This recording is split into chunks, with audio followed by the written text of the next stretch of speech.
Estar acá esta noche.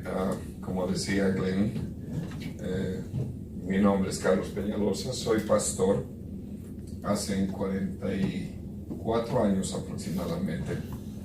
Me convertí muy joven y soy boliviano de nacimiento, pero soy latinoamericano de corazón y de práctica. Dios ha puesto en mi esposa y en mí el amor por las naciones desde muy temprano en nuestro caminar. Y entonces, si ustedes pudieran ver mi corazón, encontrarían el mapa de Latinoamérica allá. Pero también ha ido ensanchándose y poco a poco ha alcanzado al mundo entero. Esta noche yo quiero hablarles, como ustedes mencionaron, acerca de lo que es el discipulado cristiano mundial, una vida con propósito y trabajando con Cristo. Y es un tema que me fascina mucho, me gusta muchísimo hablar, porque para que uno pueda lograr un discipulado cristiano mundial, tiene que tener ciertas características, tienen que pasar ciertas cosas con uno para que pueda hacer ese trabajo.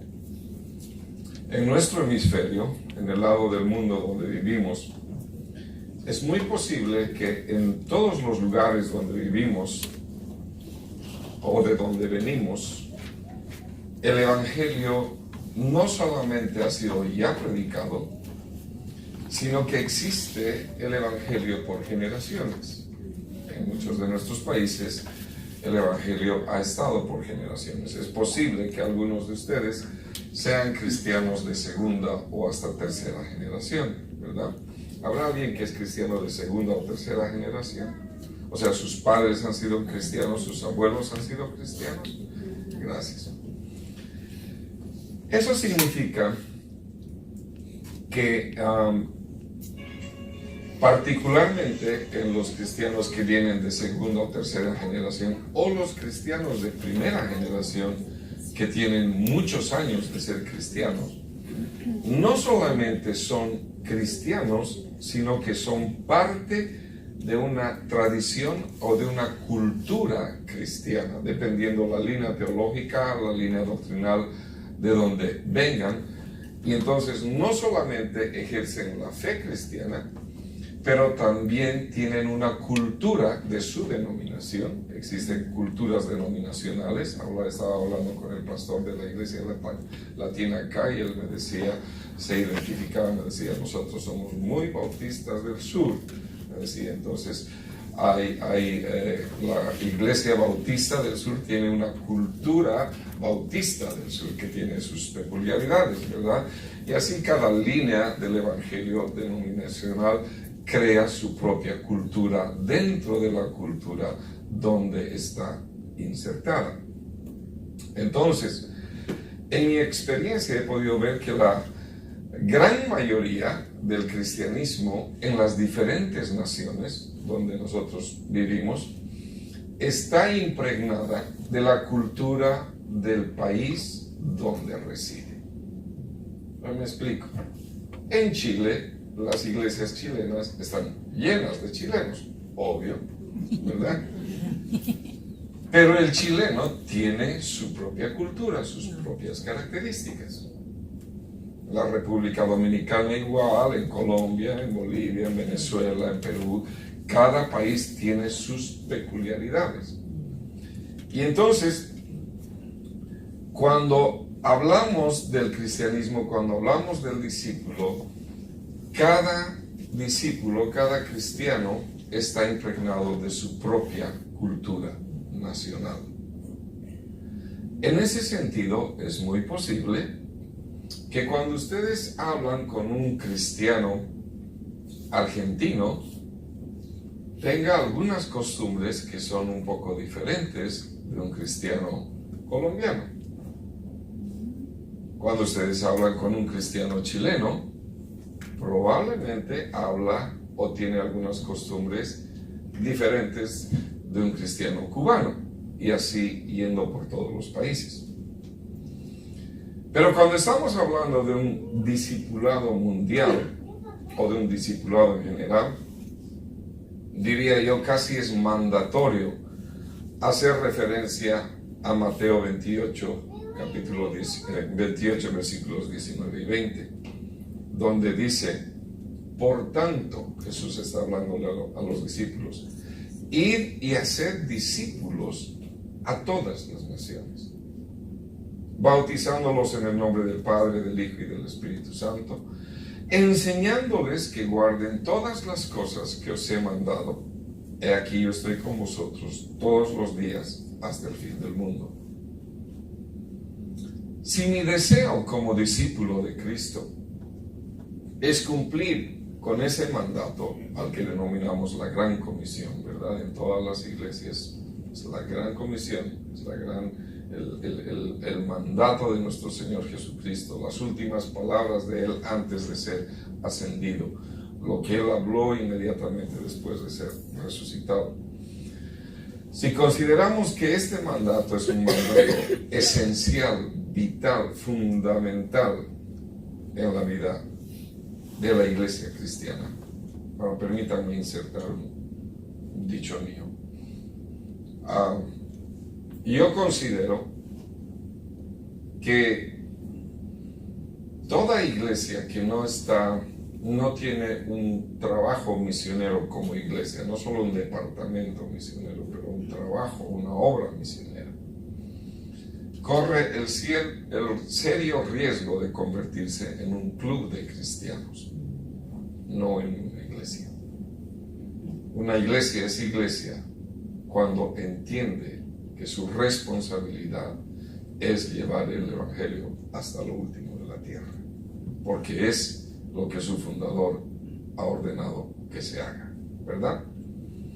Entonces, como les decía, si mi deseo es cumplir con esos versículos que, como les decía, denominamos como la Gran Comisión, es importante primero que estemos dispuestos a ir.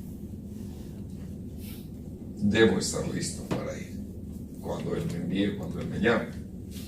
Y cuando estoy dispuesto a ir, entiendo que es mi responsabilidad hacerlo, porque Él me lo ha mandado. Y lo que Él manda no es una sugerencia, ¿verdad? Lo que Él manda, lo manda como Rey, como Señor.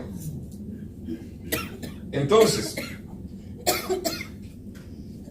¿cómo puedo ser yo un cristiano cultural o un cristiano del reino?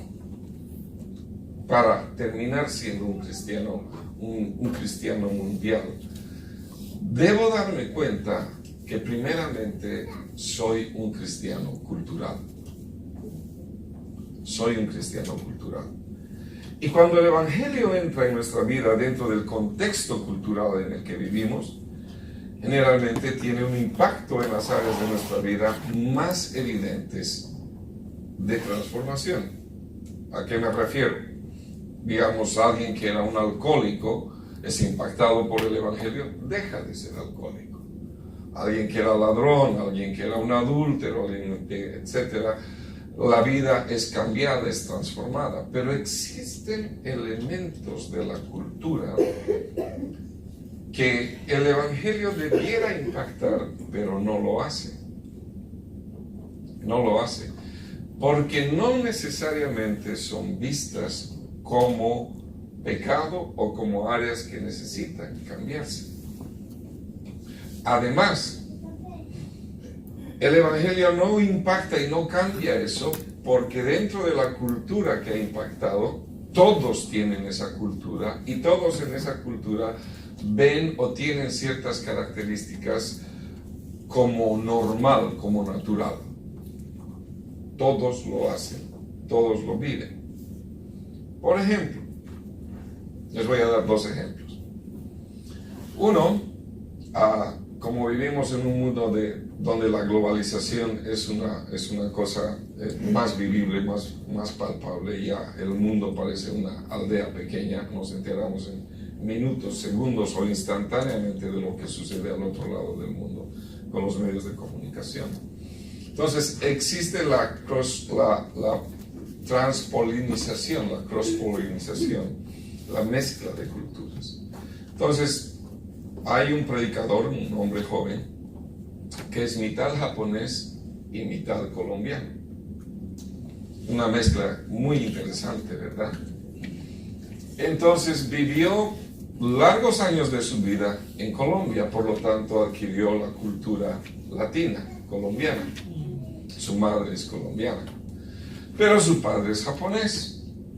Y entonces lo llevó al Japón después de cierto tiempo para que conozca la cultura, conozca la familia, se interiorice, etcétera, etcétera.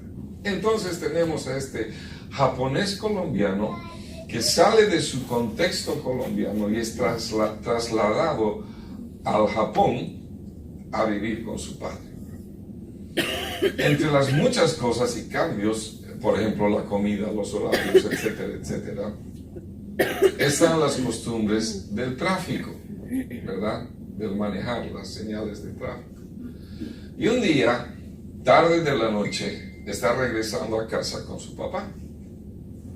Y entonces es un semáforo, es un pare, un alto, ni siquiera una luz, sino los letreros rojos ahí, que dice un stop. Llega y el papá para.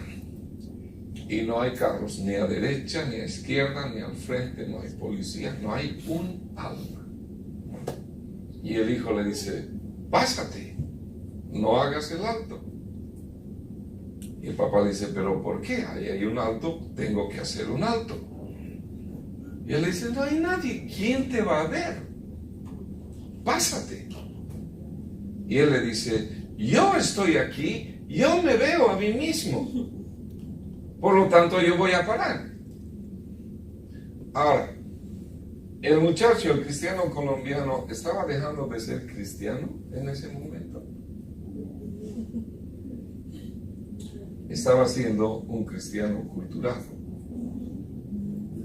Déjenme contarles una historia personal mía. Como les dije, yo soy pastor hace muchos años, 40 y algo años. Y en una época invitábamos a la iglesia a muchos pastores, muchos visitantes, y tenía un misionero americano que nos estaba visitando. Habíamos tenido una reunión gloriosa, hermosa, tarde de la noche, 1 de la mañana, estoy llevándolo a su hotel. Estábamos yendo por una avenida céntrica y llegamos a una luz roja, una luz de semáforo. Y estaba en amarillo y se pone en rojo. No había nadie, ni al frente, ni adelante, ni atrás. Y yo me paso. Y el misionero me dice, está en rojo. Yo le digo, sí, hermano, no se preocupe, aquí en Bolivia la ley duerme a la medianoche. Y me mira sorprendido como diciendo, no entiendo. Para mí era absolutamente natural. Yo no me sentí ni pecador ni culpable. Estaba siendo un cristiano cultural. La pregunta viene. Yo soy trasladado acá a los Estados Unidos y empiezo a vivir mi cristianismo cultural boliviano. Me empiezo a meter en problemas. ¿Qué pasa cuando yo trato de predicarle el evangelio a un anglosajón que no entiende mi cultura, que no entiende mi razonamiento, que no entiende mi manejo de la ley? El cristiano o el anglosajón no creyente aceptará mi mensaje. Probablemente él dirá, si usted no es capaz de respetar una señal de tráfico, ¿cómo espera que yo respete el mensaje que usted me está dando? ¿Verdad? Y entonces cuando yo quiero trasladar ese concepto de ser un cristiano, un discípulo mundial, tengo que primeramente analizar el elemento de cuán cristiano cultural soy. Entonces, una característica de nuestras comunidades acá en los Estados Unidos, no sé si sucederá mucho acá en Kentucky, pero en el área donde vivo, existen grandes grupos de concentraciones de latinos de diferentes países. De hecho, en el área donde vivo está la colonia más grande de bolivianos en los Estados Unidos. Vivimos aproximadamente 200,000 bolivianos allá. ¿200,000? 200,000. Bolivia. ¿Ah? Se vació Bolivia. No, los bolivianos somos como 11 millones, pero sí es una cantidad grande. ¿Dónde dice que vive? En el área metropolitana de Washington, en Virginia. Virginia, Washington, todo el área por ahí. Entonces, y hay 400,000 salvadoreños, y de ahí para abajo, el resto, ¿verdad? Entonces tenemos grupos enormes de bolivianos, de salvadoreños, guatemaltecos, mexicanos, colombianos, de todo, pero generalmente hay mucho colombiano. Generalmente cuando ustedes ven que hay una gran concentración de una cultura, empiezan a ver su propia comida, sus propios restaurantes, sus propios lugares de ventas, de comida, etcétera, etcétera, y recrean la propia cultura de su propio país, porque necesitan vivir su cultura. Entonces, nosotros los bolivianos somos muy peculiares en ese sentido, en el manejo de las leyes de tránsito, como me parece que sucede en algunos otros países también. Y una de las cosas que se hace, y es triste mencionarlo, pero es una realidad, cuando a veces uno comete una infracción de tráfico en mi país, en la mayoría de las ciudades, uno arregla el problema con un poco de dinero, ¿verdad? En algunos lugares ya el policía te sugiere la cantidad o te sugiere que arreglen de alguna manera, ¿verdad? Entonces, este boliviano está en Washington, no yo, otro.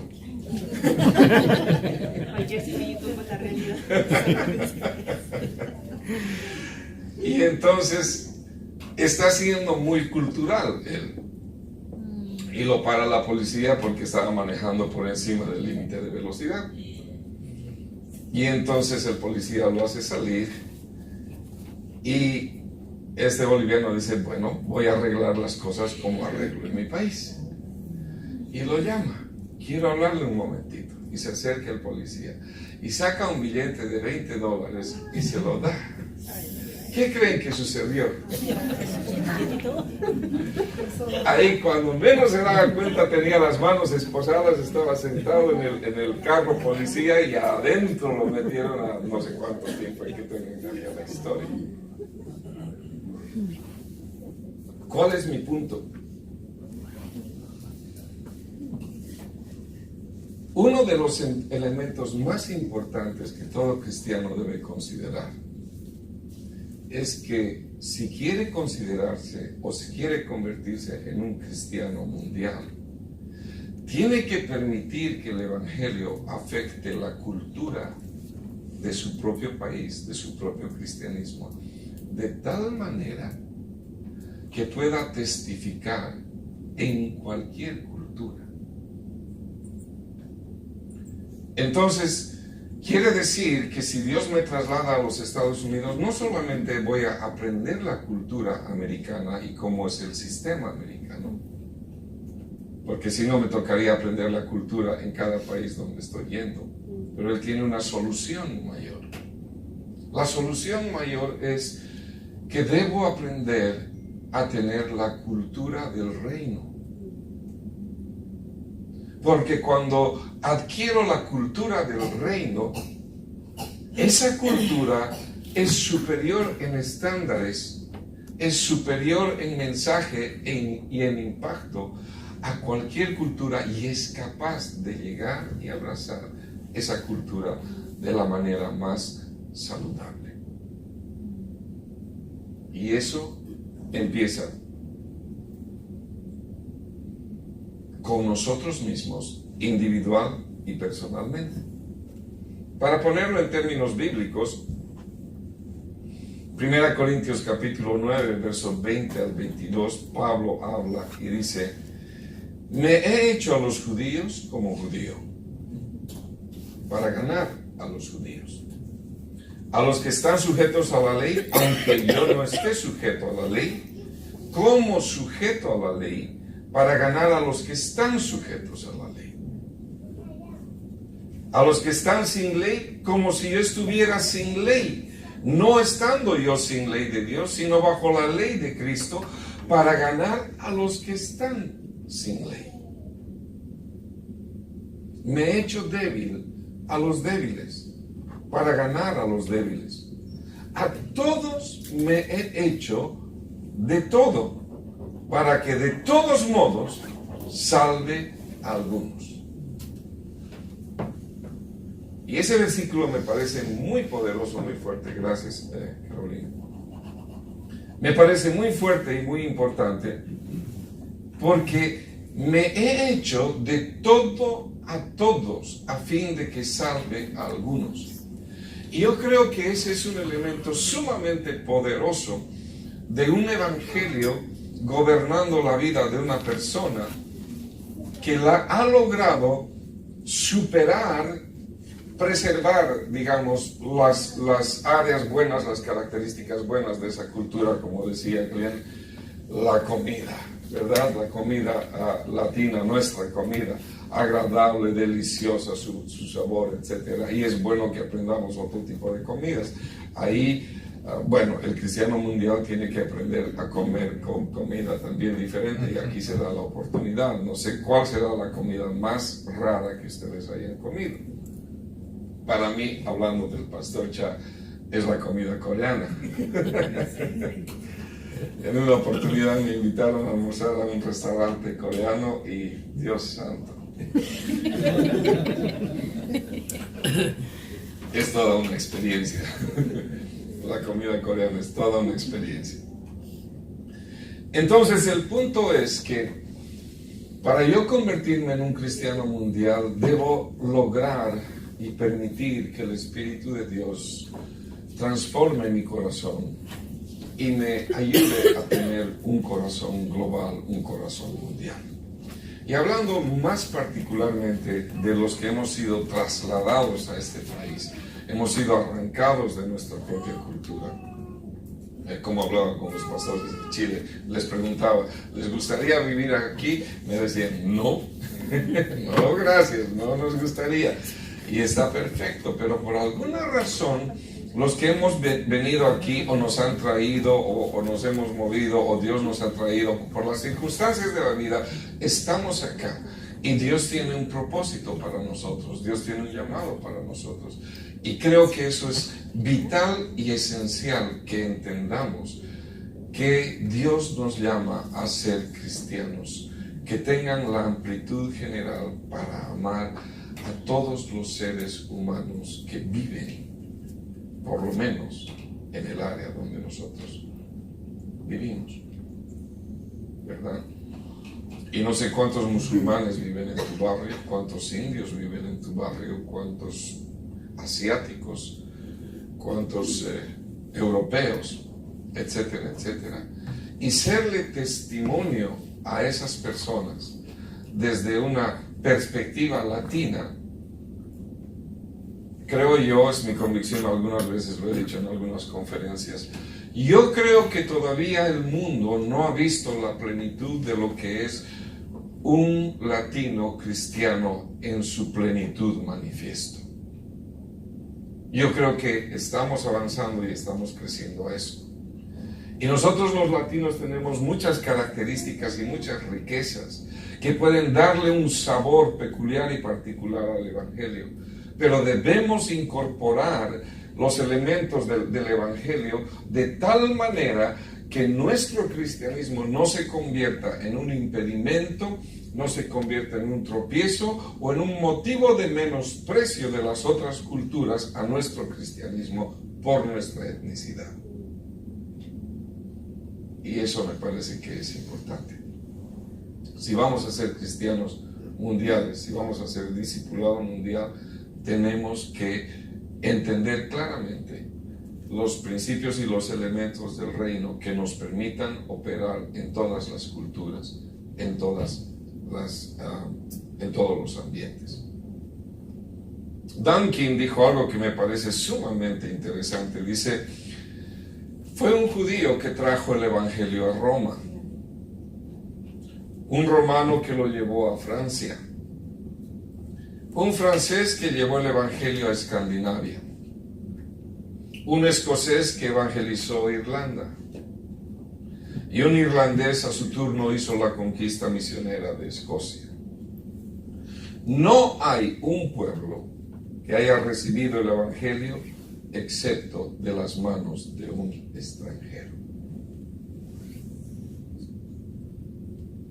Si vamos a ser cristianos mundiales, hablando de nuestro contexto latino, debemos estar listos para que el evangelio nos lleve a lugares donde no se come, no se habla, no se viste y no se parecen a nosotros.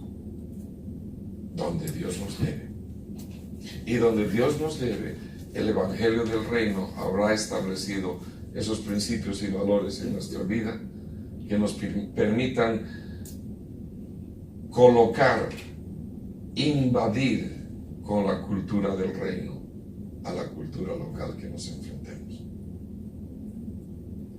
Y cuando estamos hablando de invadir, el concepto del apóstol, hablando de los apóstoles, el concepto apostólico dentro del contexto romano, un apóstol era alguien que era enviado de la cultura romana, era un embajador que tenía toda la autoridad, todo el respaldo del imperio y toda la ayuda y el apoyo, el respaldo, para llegar a un territorio conquistado y comunicar e implantar la cultura del imperio romano dentro del territorio conquistado. Ese era el concepto de apóstol en la cultura romana. Cuando manejamos y trasladamos ese contexto al mundo del evangelio, somos representantes del reino, que somos enviados a otras culturas, a otras naciones, para invadir e implantar la cultura del reino. Y la palabra cultura tiene varios elementos, pero un elemento espiritual casi siempre asociado.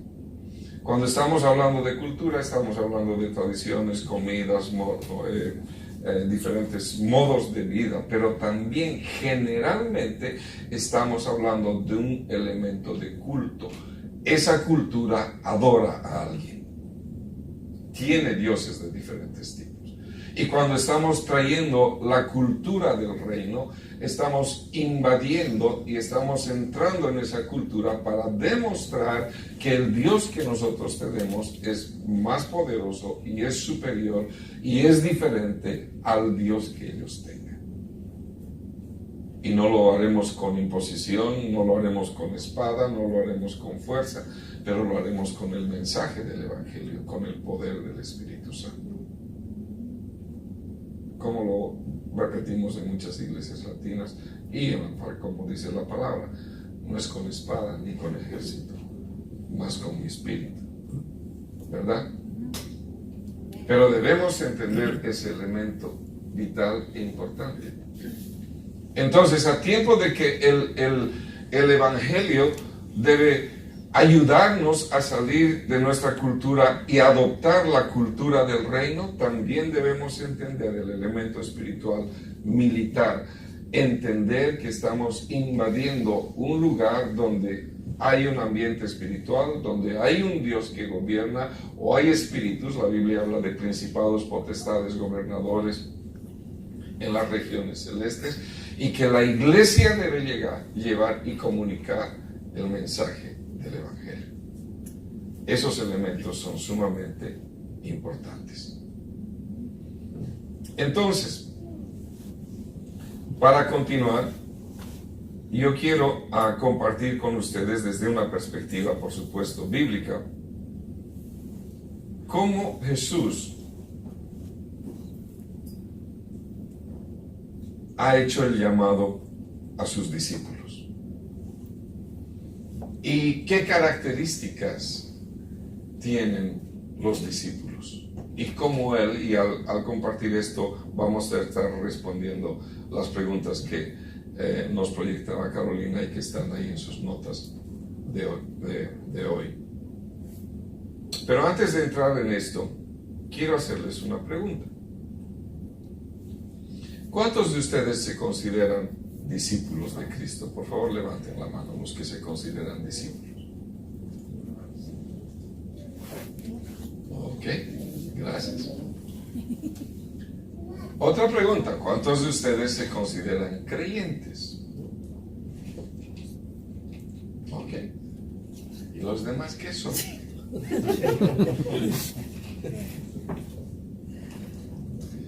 Algunos me miran como diciendo ¿qué se trae este, verdad? Bueno. Descubrí hace unos pocos años atrás la diferencia entre discípulo y creyente. Luego de un proceso en el que Dios me llevó, y aquí inserto brevemente para que sepan un poquito de dónde vengo, quién soy. Voy a hablar de esto más en la segunda sesión. Pero he sido pastor de una mega iglesia en Bolivia. Mi iglesia en Bolivia alcanzó, la iglesia central alcanzamos a tener 12,000 miembros. Teníamos medios de comunicación, radio, televisión. Yo era el pastor que viajaba más en misiones y he establecido la mayoría de las iglesias en todo el país, y luego empecé a trabajar en los países vecinos. Por eso tenemos iglesias en Chile, tenemos iglesias en Perú y ahora en Centroamérica.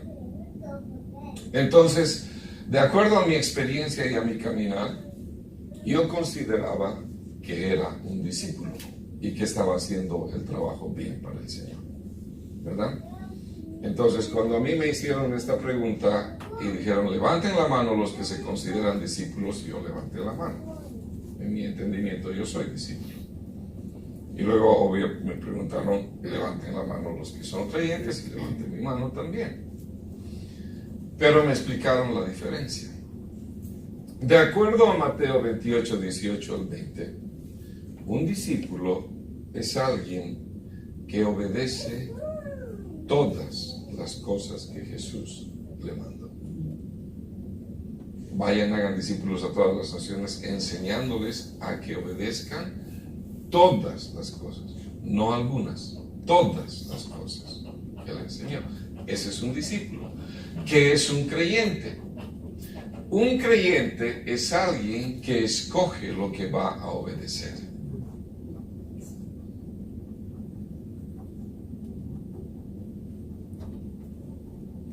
Déjenlo entrar un poquito. Un discípulo es alguien que obedece todas las cosas que él manda. Y cuando lo que él manda desafía mi cultura, mi elección, mi decisión es que debo dejar de ser cristiano boliviano, en mi caso, en el tuyo, de donde vengas, y debo escoger ser cristiano del reino. Y allí es que la cultura del reino está tomando preeminencia y empieza a transformar aún las áreas más delicadas y sutiles que tal vez ni siquiera se consideran pecado dentro de mi cultura.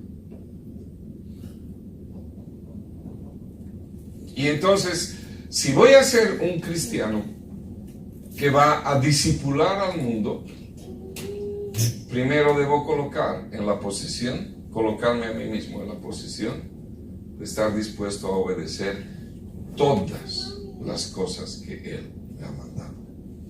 De acuerdo a esa definición, no levanten la mano. La pregunta es, ¿te sigues considerando un discípulo? ¿O eres más bien un creyente? ¿Verdad? Hablaba con unos amigos misioneros hace unos años atrás, y ellos me decían, en Estados Unidos, y creo que esto habla más o menos en general del continente americano, el 87% de las personas que asisten a la iglesia son cristianos de domingo, asisten. Están allí y escuchan y no hacen mucho. Domingueros, ¿verdad? Solo el 13% de las personas que asisten a la iglesia son las que hacen funcionar la iglesia. Están metidos en todas las actividades. Enseñan a los niños, hacen misiones, hacen evangelismo, hacen teatro, tienen tantos sombreros, están haciendo multitud de cosas. Por eso es que hay hermanos que los ves en todas partes en la iglesia, aparece el Espíritu Santo, pero son parte del 13% de la gente que hace mover la iglesia. Entonces la pregunta es, ¿por qué el Evangelio no ha llegado a todos los rincones de la tierra todavía y empezando en los lugares donde yo vivo? Porque es muy posible que yo sea parte de ese 87% que no hace mucho. Y entonces, soy creyente. Ahora, otra pregunta, ¿el diablo será creyente? Sí.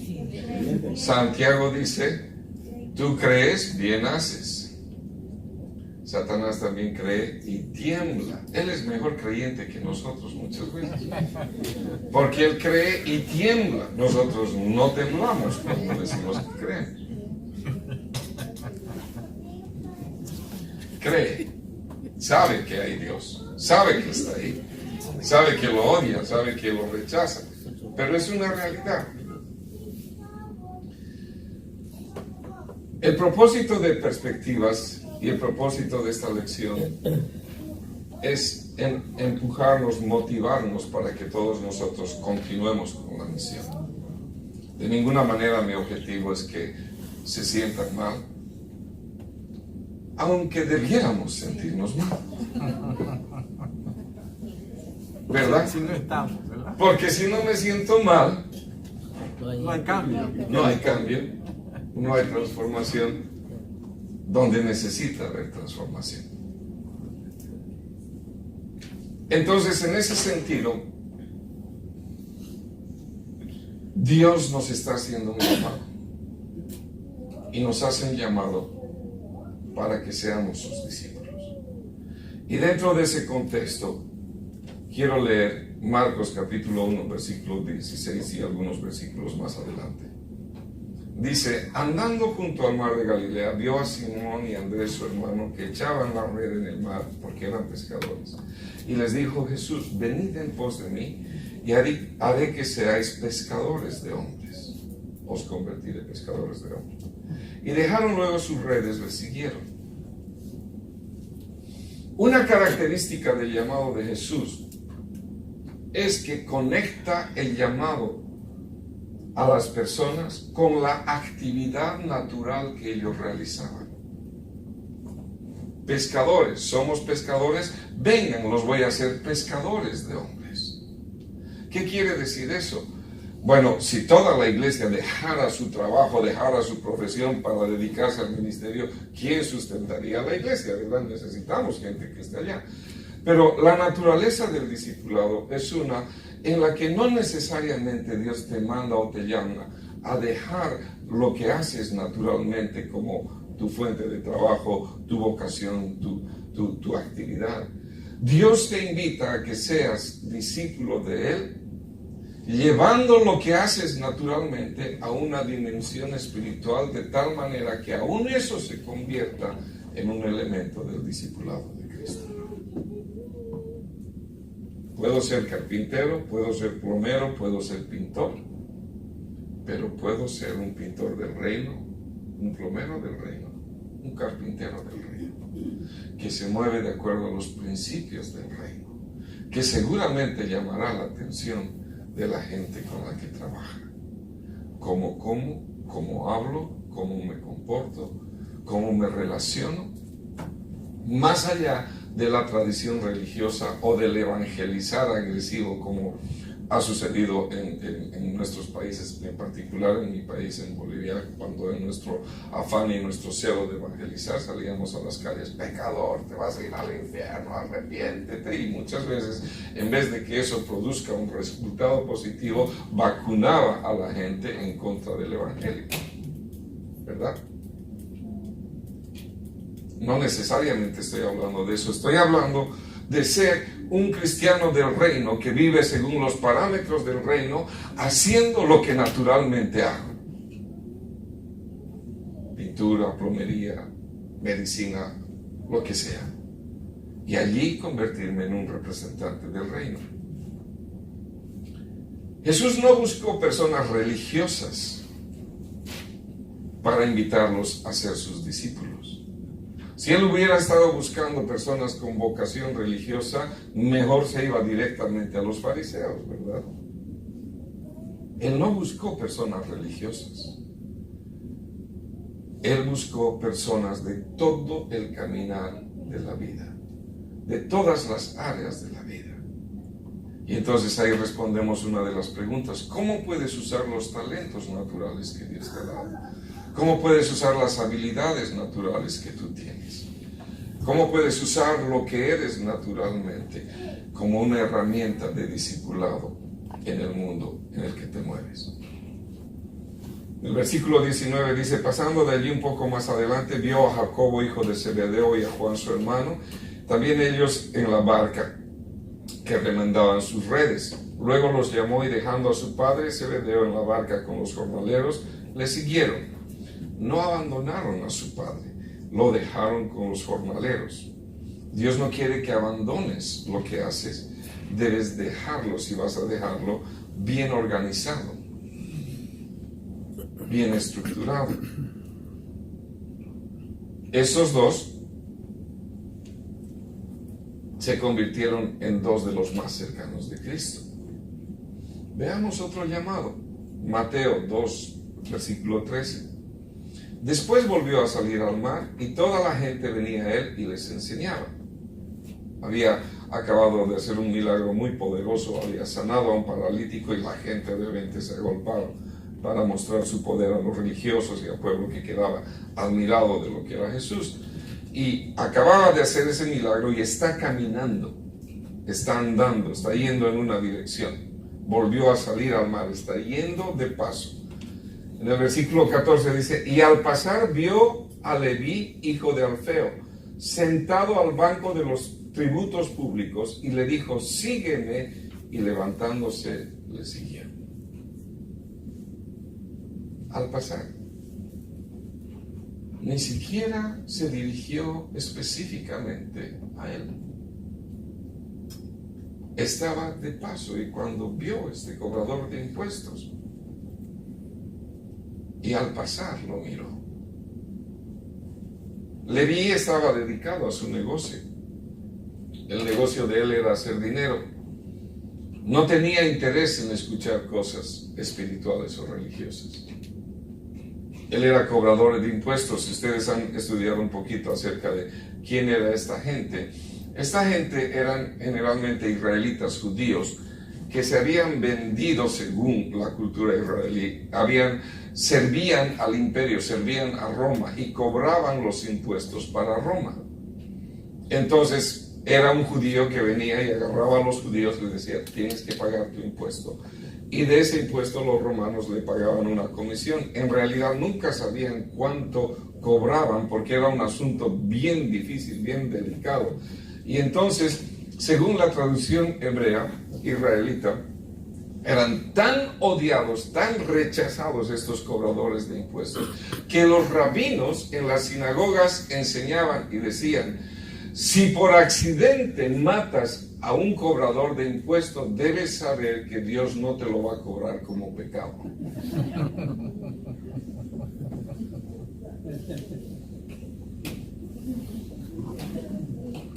Tenían permiso para matarlos. Eran gente muy odiada, era gente muy rechazada, era gente que era odiada por su propia cultura, era gente que era envidiados porque tenían mucho dinero, eran temidos porque tenían el respaldo del imperio, pero eran odiados porque le sacaban el dinero al pueblo y se lo llevaban a Roma. Eran una herramienta del imperio conquistador, del imperio dominante. Entonces era gente muy odiada. Se esperaría que Jesús tuviera la misma actitud con ellos que los demás israelitas. Pero no. Al pasar, lo ve. Y le dice, ven y sígueme. ¿Qué es lo que vio Mateo o escuchó en esas palabras que le hizo levantarse y dejar su negocio y seguirlo? Vio una mirada que no lo juzgaba.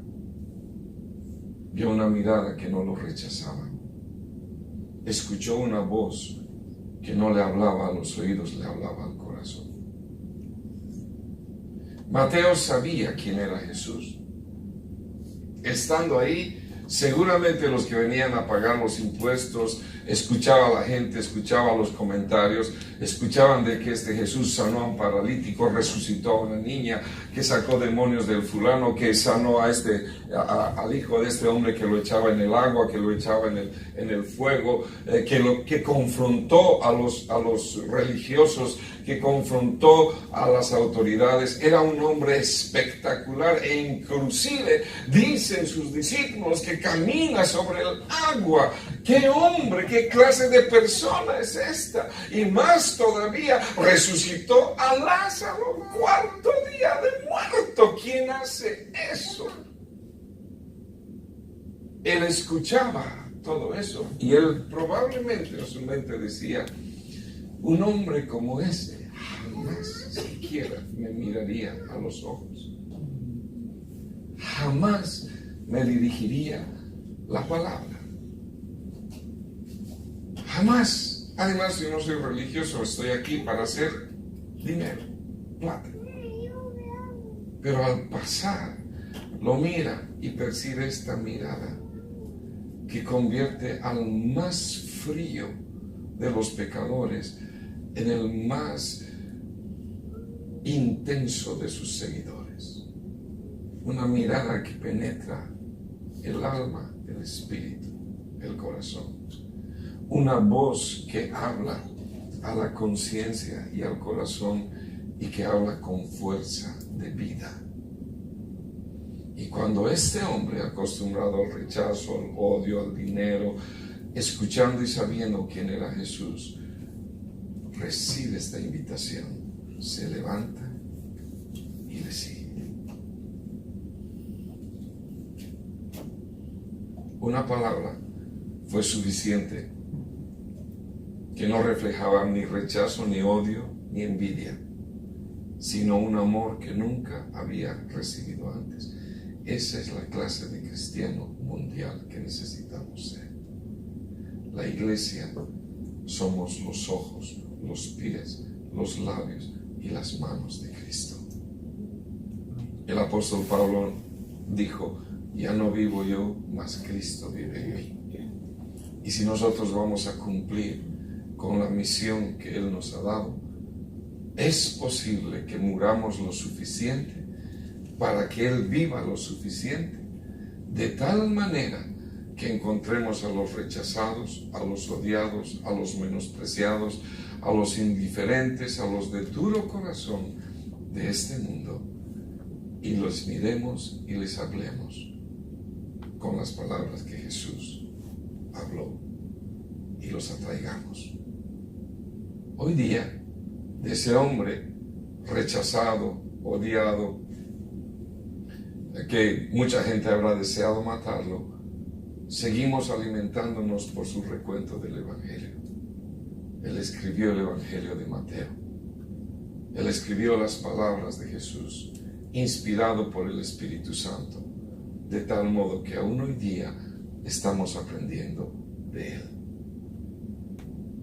¿Será posible, como desafío, que nosotros podamos dejar que Dios haga una transformación tan radical, tan evidente, tan vital en nosotros, que no importando de dónde vengamos no importando lo que hagamos, siendo lo que somos, estando donde estemos, podamos manifestar la realidad del reino de tal modo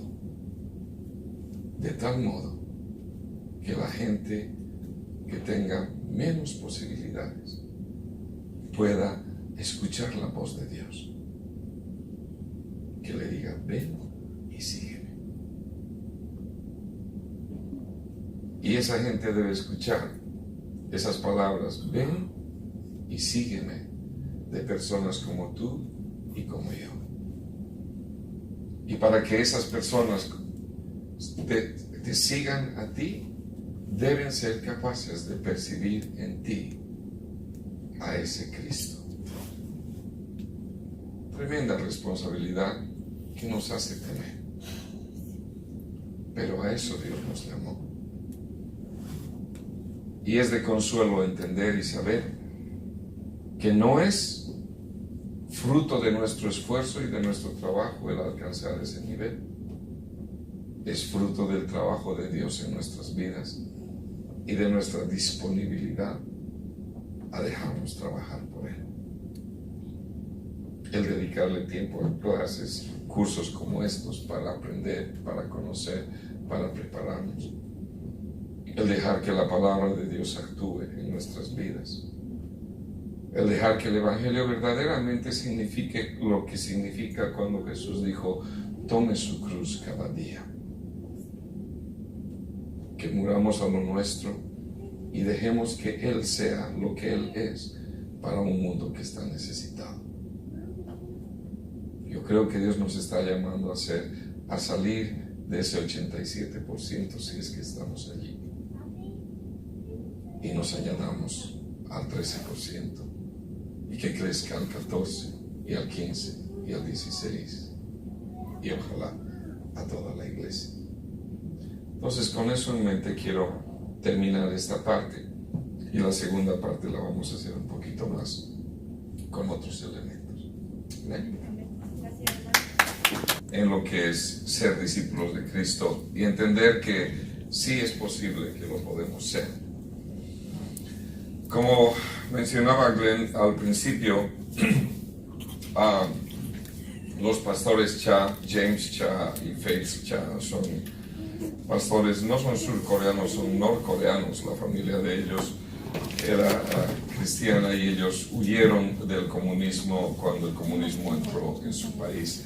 Y tuvieron un peregrinaje sumamente interesante. Vivieron en Alemania, en Europa y terminaron acá en los Estados Unidos. Y verdaderamente son unos siervos de Dios a los que amamos mucho y respetamos mucho.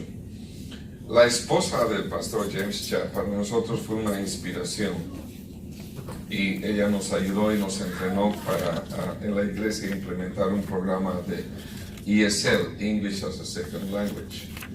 Y ella tiene un dicho que se lo compartió a mi esposa y le impactó muy fuertemente. Y le dijo: one person, one nation.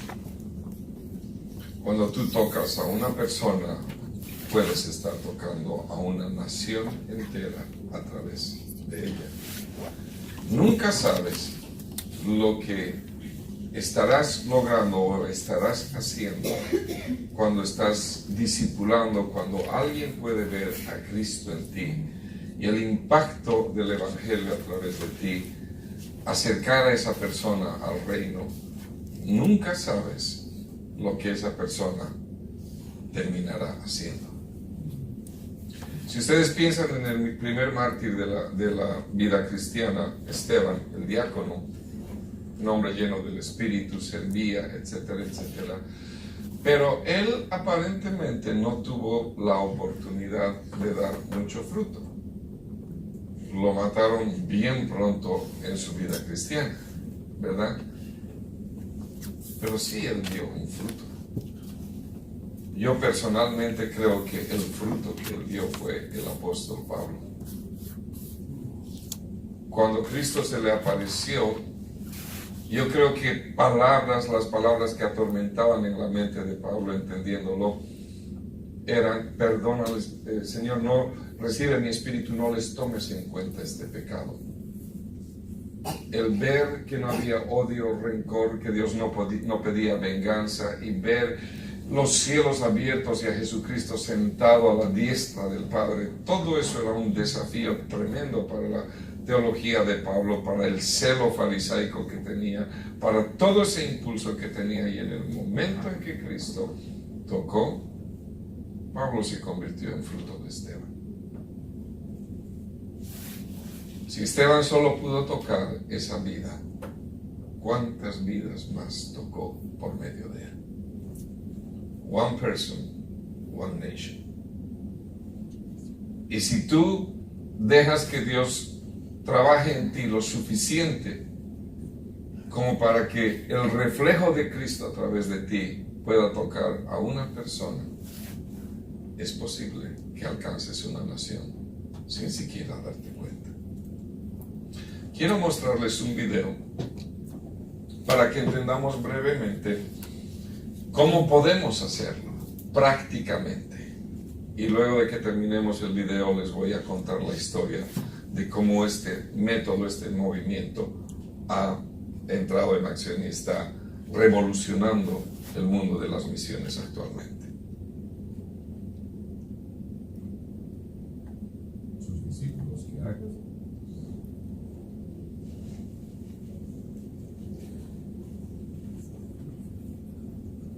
Siempre pasa, ¿verdad? Sí.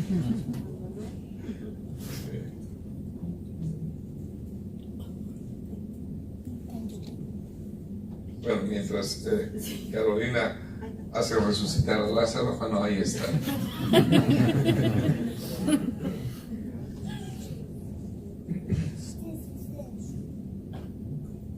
Fui a todas partes. Puedes empezarlo de nuevo, por favor.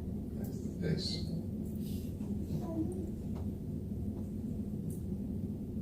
Último que instruyó Jesús a sus discípulos que hagan. Lo último que instruyó Jesús a sus discípulos que hagan fue ir a todas partes y enseñar a todos a obedecer todo lo que Él les había enseñado. ¿Pero cómo? ¿Cómo 11 judíos sin educación y poco sofisticados harían discípulos en todas las diferentes culturas e idiomas del mundo?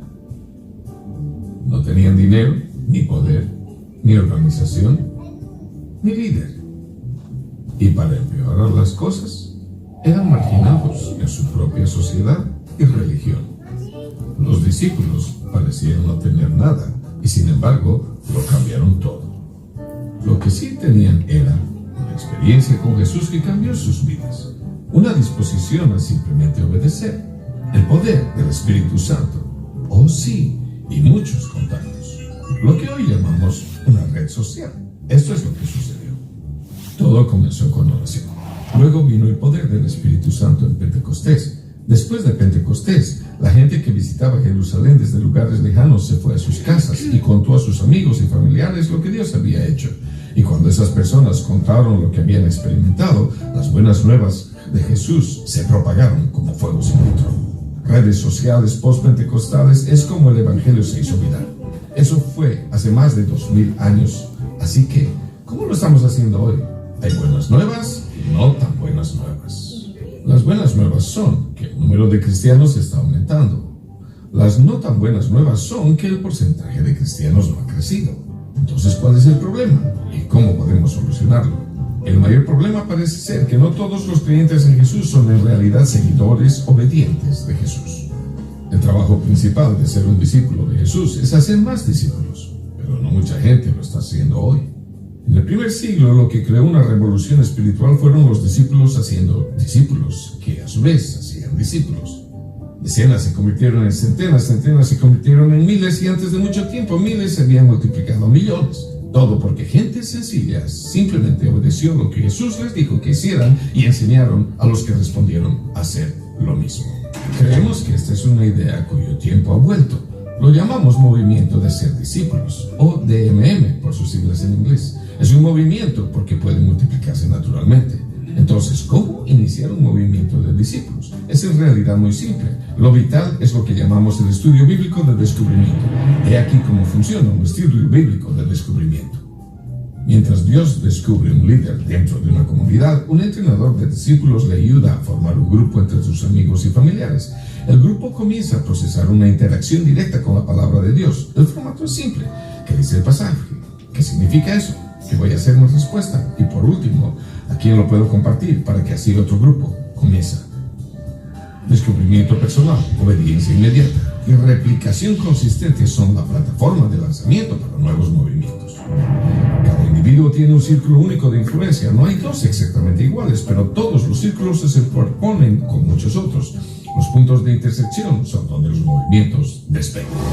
No importa el país, idioma, cultura, la gente comparte lo que es importante para ellos, con los que son importantes en su vida. Normalmente, cuando soñamos con el futuro, queremos dejar atrás lo viejo y abrazar lo nuevo. Pero tal vez a medida que volvamos a imaginar cómo completar la gran comisión, necesitaremos volver a la idea original y cómo él es un todo. Los primeros discípulos de Jesús pusieron el mundo de cabeza a través de una simple obediencia y la creación de redes naturales. Estamos viendo suceder lo mismo hoy en día. Desde marzo de 2005, City Team ha comenzado más de 1 millón de nuevos seguidores de Jesús que se unieron en el mosaico de naciones, tribus y lenguas alrededor del trono a través de nuestro proceso de Estos son muchos discípulos, más de 400,000 de ellos son musulmanes que se enamoraron de Jesús. Creemos que esto es solo el comienzo de lo que Dios quiere hacer, liberando el poder del movimiento de discípulos. Como fue en el principio, será hasta el final. La gente común que multiplica discípulos en sus redes naturales es el plan de Dios para completar la gran comisión. Movimiento de hacer discípulos. Una idea cuyo tiempo ha venido otra vez.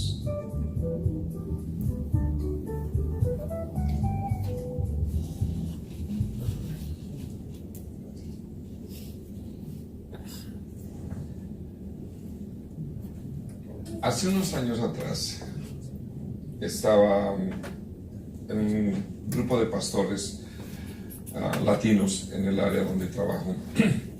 Me invitaron a formar parte de una pequeña organización que se llama Comida. Es la Comisión Misionera de Hispanos de Norteamérica. Y es una organización que se dedica a movilizar y a motivar a los pastores y líderes y cristianos de los Estados Unidos, latinos, a involucrarse en misiones. Siendo parte de la organización, Dios había estado hablando a mi corazón un par de años antes acerca del discipulado. Como yo les decía en la anterior sesión, yo vengo de un movimiento, soy fruto de un movimiento, de un avivamiento en mi país, Bolivia. En el año 1972, Dios tocó a un hombre joven boliviano de 18 años de edad que vivía en California. Y él estaba metido en el mundo de la meditación trascendental, yoga, etcétera, etcétera. Su interés era convertirse en médico, estaba estudiando medicina, pero al mismo tiempo estaba interesado en todo lo que era este movimiento de religiones orientales, etcétera, etcétera. Entonces, conoce a una muchacha, lo invita a una reunión y le dice que iba a ir a una reunión donde iba a haber una fiesta. Y él dijo, bueno, le caí bien, soy un simpático latino, voy a la fiesta con ella, ¿verdad? Y ella le explicó, le dijo que no era una fiesta de bailar, pero era una fiesta espiritual donde había una señora que oraba por los enfermos. Le llamó mucho la atención. Llegaron a la reunión y él esperaba ver una señora, como estaba metida en esta cuestión de mediums, yoga, meditación, una habitación pequeña, unas 4 personas y que haga alguna cuestión para sanar a alguien. Eso es lo que él estaba esperando. Llega al Shrine Auditorium en California y se encuentra con 3,000, 4,000 personas y empieza una reunión y una mujer llamada Kathryn Kuhlman empieza a predicar. No sé si ustedes han escuchado, ¿alguien ha escuchado de Kathryn Kuhlman? Ok, les recomiendo que vean, hay videos en YouTube, hay libros que ella ha escrito. ¿Quién era Kathryn Kuhlman? Era una mujer que en la década de los 70 Dios usó de una manera impresionante y espectacular. Milagros tras milagros por cantidades, evidenciados, verídicos, espectaculares. que Dios hacía por medio de esta predicadora, y cientos de miles de personas venían a los pies de Cristo. Pero milagros espectaculares. Les cuento uno para que más o menos tengan un parámetro de las cosas que pasaban con ella. Ella tenía el estilo de orar uno por las personas que estaban enfermos, entonces los ponía en fila y oraba por ellos. Una mamá entró al auditorio con su hijo resfriado, y entonces quería que la predicadora orara por el niño. Tenía 7 u 8 años. Y entonces le dice, ¿qué tiene el niño? Tiene resfrío. Ok, vamos a orar por el niño. Y lo mira y está orando. Y le dije, tiene algo en el ojito, le dice. Y antes de que la mamá le explique, ella continúa orando por el niño. Señor, sana a este niño, etc. Amén. Bueno, que Dios la bendiga. Y así continúa. Salen del auditorio y el niño le dice a la mamá, mamá, ¿puedo ver? Y la mamá le dice, sí, hijito, puedes ver. No, puedo ver. Sí, hijito, le dice, puedes ver por tu ojito que está bien, por el otro no ves. No, mamá, puedo ver por mis 2 ojos. Y ella le dice, no, papito, eso no es posible. Tú no puedes ver por tus 2 ojos. Mamá, puedo ver por mis 2 ojos. Entonces la mamá dice, ok, vamos a probar. Y le agarra uno de los ojos y le saca, porque tenía un ojo de vidrio. Y le tapa el ojo bueno y le dice, ¿puedes ver? Sí. ¿Qué ves? Veo un bus, veo esto, veo aquello. Y dice, no es posible, no es posible. Le saca algo de su cartera, ¿puedes leer esto? Le dice, sí, puedo leer, y le lee todo. Veía por un ojo que no tenía. ¿Qué había pasado? El niño, como todo niño travieso, cuando era más pequeñito, estaba jugando con un alambre de púas y se enganchó el ojo y se lo vació. Entonces lo perdió. Los médicos lo que hicieron fue colocarle un ojo ortopédico ahí por la estética. Y lo que la predicadora vio es que los 2 ojitos no se movían sincronizadamente como sucede en cualquier persona normal, natural. Veía que uno se movía y el otro estaba estático. Y ella pensó que tenía un problema ahí. Ella nunca supo que el niño no tenía ojo, lo que tenía era un ojo de vidrio. Y entonces pasó eso y el niño veía. Eso para mí es un milagro espectacular, ¿verdad? Porque Dios le había restaurado la visión a través del conducto, sin que haya globo, el ojo, la retina, el nervio. Ustedes se imaginan la dimensión científica de todo lo que eso implica. Bueno, muchos años después, un día estoy viendo televisión en mi casa y ahí aparece un programa que no sé, bueno, todos, la mayoría son más jóvenes que yo, pero tal vez algunos han visto ese programa, que se llamaba Aunque Usted No Lo Crea. ¿Se acuerdan de ese programa? ¿Cuántos lo han visto? Ok. Believe it or not, ¿verdad? En inglés.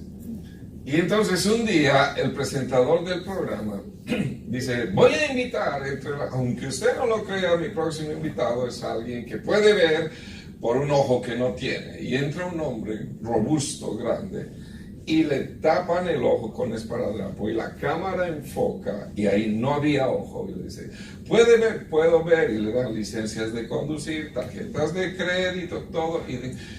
Y era, aunque usted no lo crea, este hombre mira sin ojo, ¿verdad? Eso era lo impresionante y lo espectacular. Pero luego el presentador le dice, cuéntenos cómo usted ha desarrollado esa habilidad. Y él dice, cuando yo era niño, mi madre me llevó a un lugar, a una mujer que predicaba el Evangelio de Jesucristo. Ella oró por mí y hasta el día de hoy he recuperado la vista. Eso es un milagro, ¿verdad? Bueno, hay muchos otros milagros, pero de esa dimensión eran las cosas que sucedían cuando esta mujer predicaba.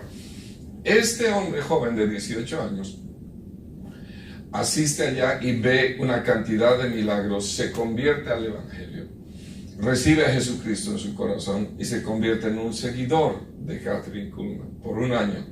Al cabo del año, Dios habla a su corazón y le dice, regresa a tu país, a Bolivia, y allí vas a ver, voy a hacer los mismos milagros y vamos a reunir multitudes de gente. y vamos a provocar, voy a hacer un movimiento y un avivamiento allá. Obedece. En el video que veíamos es una disposición a obedecer, y muchas veces el mandamiento de Dios es una locura, ¿verdad? No tiene lógica. Y la fe obedece la ilógica de Dios, y cuando para obedecer lo ilógico de Dios necesitas tener una confianza que vaya más allá de tu lógica. De otra manera no vas a obedecer. Y entonces obedece, regresa a Bolivia. Les puedo pasarme horas contándoles las cosas que sucedían, pero Dios lo usa de la misma manera. Llena estadios, llena espacios enormes en una ciudad que se llama Santa Cruz. Hay un Cristo, allí reunió 100,000 personas. Es una ciudad tropical, mucho calor. Le pidió a Dios que mandara una nube, mandó una nube circular que producía sombra encima de todas las 100,000 personas. Cuando terminó de predicar, la nube se fue. Milagros espectaculares e impresionantes, y Dios tocó mi país en el año 1972. Y en esa época, en ese tiempo, miles de jóvenes, incluido su servidor, vinimos a los pies de Cristo y conocimos al Señor. Y conocimos a un Dios de la Biblia. Y aprendimos a obedecerle. Y aprendimos a caminar. Entonces, en ese proceso, en ese servir al Señor, ya creciendo, me casé, etcétera, etcétera. Tuvimos la primera mega iglesia en Bolivia. Cuando nos organizamos como iglesia, Dios nos bendijo, crecimos a 12,000 personas. Teníamos un canal de televisión, varios radios, emisoras de radio. Teníamos iglesias de 1,000, 2,000 personas en cada ciudad, y luego empezamos a viajar a los otros países. Y entonces, dentro de ese proceso, dentro de ese entendimiento, yo decía, y yo conozco el discipulado, he enseñado el discipulado a muchas personas, he hablado del Evangelio, he formado a muchas personas, y pensé que lo estaba haciendo bien, hasta que fui confrontado con la definición de discípulo y creyente. Y allí descubrí que yo obedecía, y para uno es más fácil obedecer lo que es más fácil obedecer. Y el verdadero negarse a uno mismo es cuando le toca obedecer lo que uno no concuerda o no está de acuerdo, o va a pagar un precio muy alto. Allí es donde el Evangelio, el camino se hace angosto y se hace difícil, ¿verdad? Pero toda persona que es invitada y llamada para ser discípulo de Cristo, recibe ese llamado de Dios, recibe, como Carolina decía, esa pasión, ese fuego, ese mover de Dios. De alguna manera Dios impacta tu corazón, te invita y te llama, y te empuja a cumplir la misión. Yo, viniendo de un movimiento así, de una iglesia así, estaba habituado a los milagros. Veía muchos milagros, y Dios hacía muchos milagros, hizo varios milagros para mí mismo. Glenn me pidió que les cuente esto, uno de los milagros que yo vi, o que pasó conmigo. En el año 77, mi pastor conoció una iglesia en Portland, en Oregon, y que tenía un instituto bíblico, y le regalaron 4 becas para 4 de sus jóvenes para que se prepararan y estudiaran en el instituto bíblico. Mi pastor me escogió como uno de los becados. Entonces viajamos, etcétera, etcétera, con la emoción, el viaje y todas las cosas, conseguir la visa. Finalmente llego a Portland, a Oregon, y vamos a la iglesia, y mi pastor empieza a saludar a todos, y yo me empiezo a dar cuenta que todos hablaban inglés. Y le digo a mi pastor Julio, él era unos 5 o 6 años mayor que yo, no era mucho más, y le digo: Julio, las clases en el instituto van a ser todas en español, ¿verdad? Me mira y me dice: Carlos, esto es América, en América se habla inglés, todo es en inglés. Yo le digo: Julio, yo no hablo inglés. El inglés que yo hablo es window, table, pencil, that's it. Eso es todo lo que el inglés que yo hablo. Cuando tú eres un hombre que ha conocido a Dios en una dimensión extraordinaria, no hay nada imposible para ti. Yo no podía hablarle a mi pastor de algo que no puedo, no se puede. Para él no había la palabra, no. Yo le planteé y le dije, Julio, yo no hablo inglés. Me dijo, bueno, no hay problema, ora y pide un milagro. Ok. Y me dice, la próxima semana hay un campamento en la iglesia, le llamaban Family Camp, lo que eso eran reuniones todas las noches en un auditorio donde la iglesia iba y había un conferencista. Y en esa semana iba a predicar acerca de la familia. Entonces vamos la primera noche, llegamos y entra este hombre grande, una cosa así enorme, y empieza a enseñar y empieza a hablar. Y cuando yo escucho eso, era una sola palabra que él hablaba, que duró 30 minutos. Nunca supe cuándo terminaba la palabra. No me di cuenta ni en qué momento respiraba el hombre. Hablaba tan rápido, pero era... Yo dije, si todos hablan como este, estoy perdido. He venido en vano. Es mejor que me regreso a mi país. Y entonces... Julio me pregunta, ¿entendiste algo? No entendí nada. Bueno, ora, pide a Dios un milagro. Fui, oré y le dije, Señor, necesito un milagro, porque en una semana más empezamos clases. Y entonces vamos al segundo día y literalmente, físicamente, hermanos, yo sentía que mi cabeza se abría como una nuez, como que se abría así. Entra el predicador, empieza a predicar y me empezaba a dar cuenta dónde terminaban y empezaban algunas palabras. Para mí eso era un avance increíble escuchando a ese americano predicar. Tercer día un poco más, cuarto día un poco más. El último día entra el hombre y mi cerebro, mi cabeza estaba como abriéndose de uno solo. Y entonces empieza a predicar. Y entiendo todo lo que él dice. Y no solo lo entiendo, lo memorizo. Esto sucedió hace más de 40 años. Y en este momento, si tuviera el tiempo, les predicaría el mensaje que él predicó. Era un mensaje para los solteros. Decía el ABC to find husband or a husband or a wife. ¿No? A is for age, B is for background, C is for compatibility, etc. G is for get married. Entró en mi mente, lo entendí perfectamente, se me quedó memorizado. Dios me hizo el milagro. Aprendí a hablar inglés en 5 días.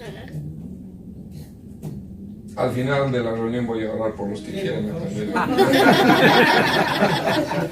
¿Qué te llena? Por acá atrás.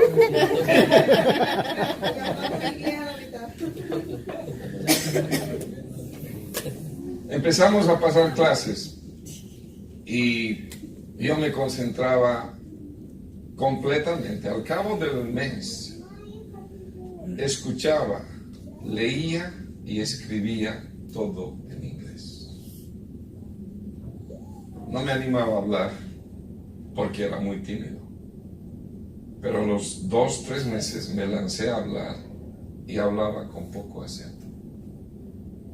Terminó los estudios, Dios hizo el milagro. Mi pastor lo vio, yo lo veía. Yo me asustaba, decía, de pronto esto es temporal, de pronto esto era la emoción del momento, se me va a ir. Y entonces muchas veces estaba solo en mi habitación y le hablaba a Dios, oraba en inglés. Y un día estaba hablando y leía la Biblia en inglés, todo lo hacía en inglés. Y de pronto estaba orando y paro y digo, un momento, esto no es inglés. ¿Qué es esto que estoy hablando?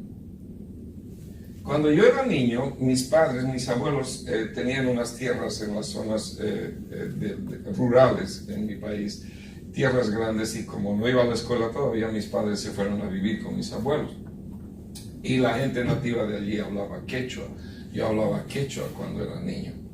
Pero cuando me llevaron a la ciudad, olvidé y perdí el quechua totalmente. Nunca más lo pude recuperar. Y estando practicando mi inglés, de pronto me doy cuenta que estoy hablando en quechua. Sí, Dios me devolvió el quechua también. Me lo devolvió. Y me dio una facilidad para aprender idiomas que es una maravilla, una bendición. Fui al Brasil, estuve 20 días, volví hablando portugués. El año pasado fuimos con mi esposa a una invitación que nos hicieron. Yo no había ido al Brasil en unos 15 años. Y yo le dije, el pastor me dijo, ¿quieres predicar en portugués? Le dije, no, necesito intérprete, porque no había predicado y no estaba seguro. Y entonces tenía el intérprete y estaba predicando. De pronto me puse a hablar y el intérprete me dice, ¿estás hablando en portugués? ¿Quieres seguir en portugués? Ok, le dije, terminé predicando en portugués. Dios hace el milagro cuando es necesario. Entonces, Dios hizo esos milagros para mi vida, para nuestras vidas. Y como les dije, hace unos 3-4 años atrás, Dios me empieza a cuestionar con el discipulado. Y me empieza a presentar el desafío. ¿Estás dispuesto a obedecerlo? A hacerlo todo. ¿Te has dado cuenta que hay algunas cosas que como que las pasas de lado? Tienes que estar dispuesto a cumplirlo, a evidenciarlo, a mostrarlo. Lo grande y lo pequeño. Obedecer lo grande y lo pequeño. Y entonces comprometí mi vida a hacerlo. Y en ese sentido, conocí al autor de lo que se llama DMM, Discipleship Making Movement, discipulado de estudio bíblico de descubrimiento se llama. El hombre se llama David Watson. Él ha escrito un libro que se llama Contagious Discipleship, si ustedes quisieran investigarlo o leerlo. Es un desafío espectacular. Él era bautista y fue invitado a ser misionero a la India, al grupo étnico de los Bhojpuri. Los Bhojpuri son 70 millones, por lo menos en esa época eran 70 millones de indios de la India, que por 200 años, de una manera efectiva y eficiente, habían detenido, impedido y acabado con todo intento de penetración del Evangelio a su cultura. En 200 años nunca se había podido ver un movimiento, un avance del Evangelio en la comunidad de los Bhojpuri. ¿Quiénes son los Bhojpuri? Son un grupo étnico sumamente peculiar. El budismo nació de los Bhojpuri. Mahatma Gandhi era Bhojpuri. Entonces las peculiaridades y características espirituales e intelectuales de esa gente los hacía un grupo cerradísimo, difícil de penetrar y de alcanzar. Lo invitaron a David Watson a evangelizar a los Bhojpuri. Y entonces él discipuló a cinco personas, las envió. A los 6 meses, 3 de ellos estaban muertos, los habían matado.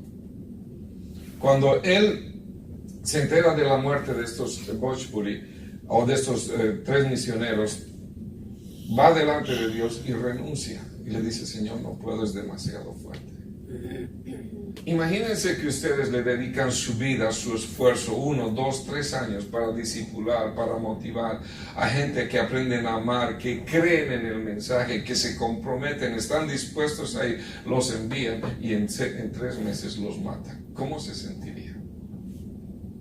Y David estaba sumamente compungido, sumamente afectado y renuncia. Le dice, Dios, renuncio a este trabajo de las misiones, renuncio a esto, es demasiado para mí. Y Dios no le dejaba renunciar.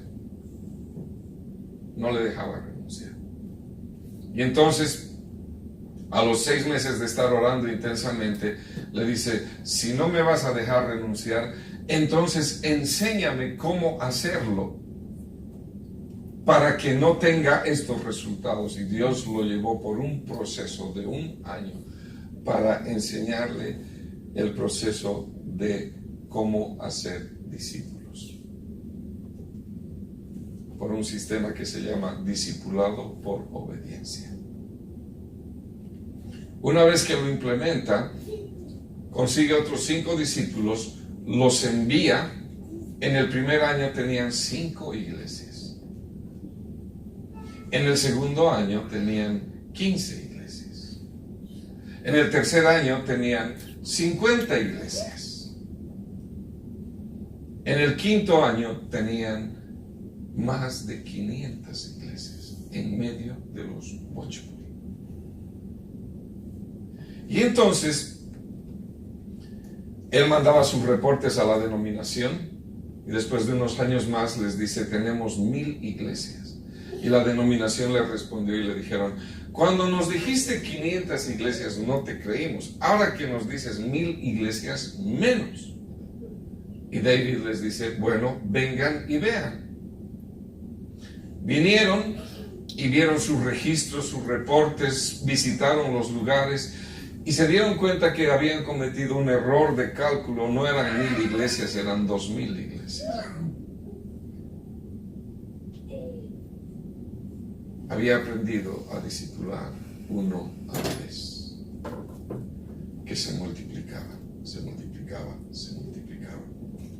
15 años después, uno de los nativos viene donde David y le dice, David, felicítame. Y le dice, ¿por qué te tengo que felicitar? Le dice, porque soy millonario. Ah, ¿eres millonario? Sí. A ver, cuéntame, explícame un poco. Le dice, mira, soy millonario porque acabo de bautizar mi discípulo número 1.000.000. Y era uno de los discípulos. Cuando yo escuché eso, hermanos, mi corazón se quebrantó y me derramé en lágrimas.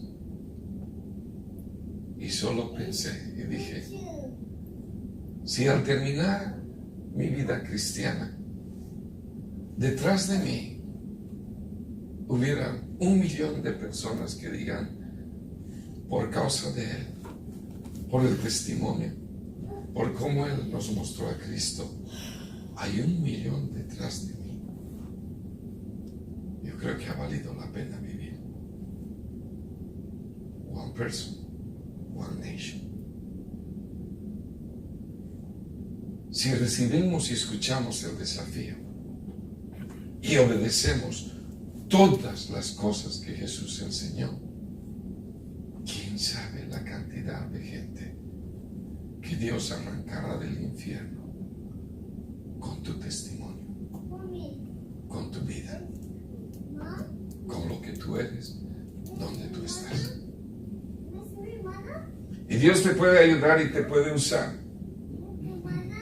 de las maneras más dramáticas y puede usar las experiencias más duras y más difíciles y convertirlas en herramienta para evangelizar, para discipular. Entonces vuelvo un poquito a mi historia y aquí entro ya en detalle para contarles un poco más de quién soy y qué hago y por qué sirvo al Señor. Como les conté, venimos mi esposa y yo de todo un avivamiento, de todo ese mover de Dios, y fuimos misioneros en Colombia por 5 años. Amamos la nación de Colombia, la ciudad de Cali en particular, un lugar bellísimo, y servimos al Señor allá y nos casamos allá en Cali, Colombia, en el año 1983. Y mi esposa es hija única del matrimonio de sus padres y yo soy el mayor de 5 hermanos. Entonces, cuando nos casamos, como es natural, hablamos de hijos, ¿verdad? Queremos tener hijos. Alguien me preguntaba de mis hijos. Y entonces mi esposa me decía, yo quiero tener muchos hijos, porque soy hija única y es difícil vivir como hija única. No tienes con quién jugar, no tienes con quién pelear, no tienes quien te ayude. yo tenía que rogarle a las vecinas para que jueguen conmigo, etcétera, etcétera. Así que quiero tener muchos hijos. ¿Cuántos hijos quieres tener? Decía, 3 más o menos. Ok, perfecto. Yo amaba también los niños. Y luego de hablar un poco le decía, ok, yo quiero también tener 3 hijos. Entonces le decía, 3 tuyos más 3 míos más un par de accidentes, 8. Estamos contentos. ¿Verdad? 8. Y obvio, se reía y me reía también, pero queríamos tener muchos hijos. Y entonces, al año de que nos casamos, nació nuestro primer hijo, José Esteban. Y cuando yo oraba, yo pensaba en ser padre. Yo decía, Señor, antes de casarme, yo le decía, un día tú me vas a bendecir y me vas a hacer padre. El día que tú me des un hijo, Señor, no quiero un hijo varón, quiero una hija mujer. Por alguna razón, yo quería una niña. Y cuando nació mi hijo, yo dije, me quedé un poco decepcionado. Dije, Señor, ¿qué pasó? ¿Verdad? ¿Por qué no escuchaste mi oración? Se supone que yo soy el jefe de hogar, el sacerdote de la casa, y yo presentaba mi oración. Y luego descubrí que mi esposa oraba y decía, Señor, cuando me des un bebé, dame un varoncito como su hijo. Y entonces descubrimos, compartiendo, vimos eso y sentía en mi corazón que Dios me decía, es que yo soy un caballero, y un caballero dice primero las damas. Y le dio a mi esposa el deseo de su corazón. Al año siguiente regresamos de Colombia a Bolivia y nació la criatura más dulce, preciosa, maravillosa que pisaba esta tierra. Nació mi hija, Carla. Era tan mía que tenía que llevar mi nombre. Por eso la nombré Carla. La amaba como la niña de mis ojos. Arrancaba de mí los sentimientos más puros y más nobles que un padre pudiera sentir. Alguien me había hablado de Enoch, que cuando tuvo su primer hijo, después Dios lo trasladó, todo eso, y alguien explicaba y decía, cuando uno es padre, entiende cómo uno de uno mismo puede nacer una criatura que está hecha a la imagen y semejanza de uno mismo, tiene las características, peculiaridades, todo. Eso, cuando nació mi hija, cambió mi mundo, me enfoqué de otra manera. Y mi orden de prioridades cambió. Primero era Dios, después mi hija, después mi esposa, después mi hijo y después todo lo demás. Y vivimos así. No tengo tiempo para contar toda la historia. En total tuvimos 4 hijos, mi esposa y yo. Lo que nunca supimos es que tanto mi esposa como yo éramos portadores de un gen defectuoso, un gen recesivo defectuoso.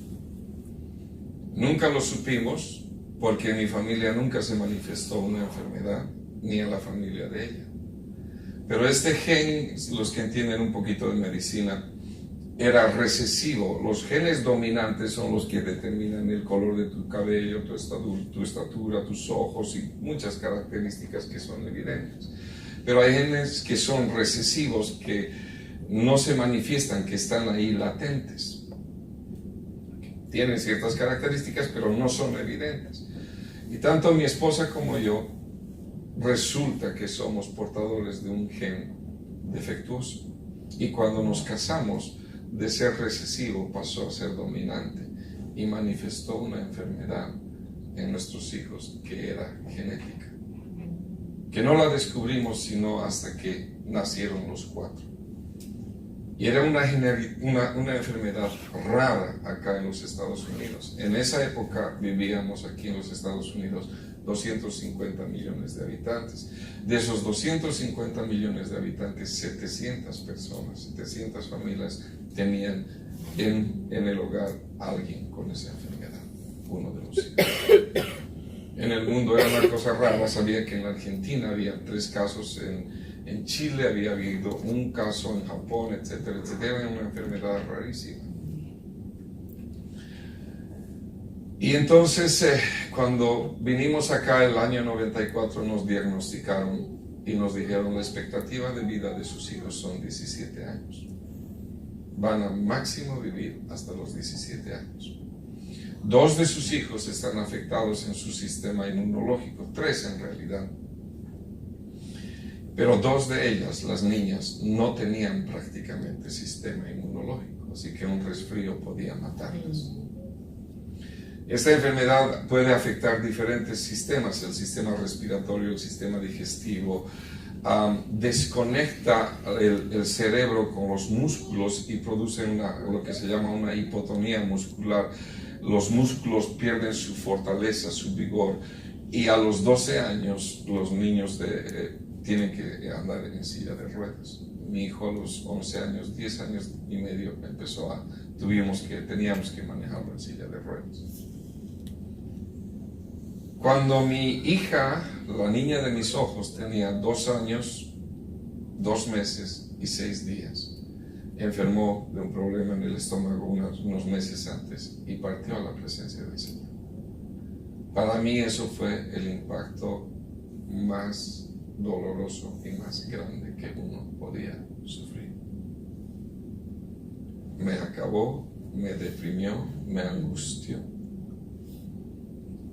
Continuaba creyendo en Dios porque había visto a un Dios de milagros, pero mi pregunta era: ¿por qué no sanaste a mi hija si yo te vi sanar a tanta gente? Si tú sanaste por medio de mí a muchas personas, ¿por qué no la sanaste? Por todo un año entero, cada vez que yo iba a orar, lloraba delante de Dios y le decía: no entiendo. Al cabo de un año, estando en Brasil, en unas conferencias, Dios me dio la respuesta de por qué mi hija había partido. Y luego de que entendí, Dios sanó mi corazón de una manera sobrenatural. No sé si alguna vez ustedes se han preguntado ¿por qué sufrimos los cristianos? Hay alguna gente que piensa que los cristianos no deben sufrir. No sé qué es lo que ustedes piensan. Pero la Biblia dice: muchos son los sufrimientos, los padecimientos del justo, más de todos ellos a Dios. Y si la Biblia dice que el justo sufre, yo creo que el justo sufre.